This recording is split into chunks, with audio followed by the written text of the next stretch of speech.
Find the missing number. 3 থেকে 30 আসলে 7 থেকে কত আসবে বের করতে হবে।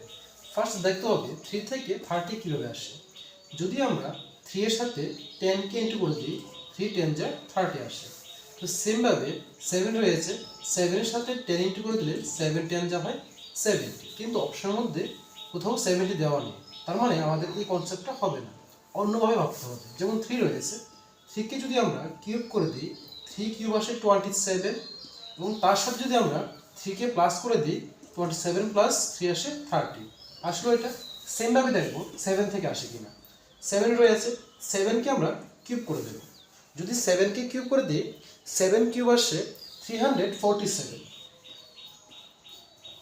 এখন যেহেতু এখানে 3 প্লাস করেছি, এখানেও 3 প্লাস করে দেব। 3 প্লাস করলে 347 সাথে 3 প্লাস করলে আসে 350। দেখবো অপশনে রয়েছে কিনা। যেহেতু রয়েছে, তাহলে অপশন নাম্বার এ হবে সঠিক উত্তর।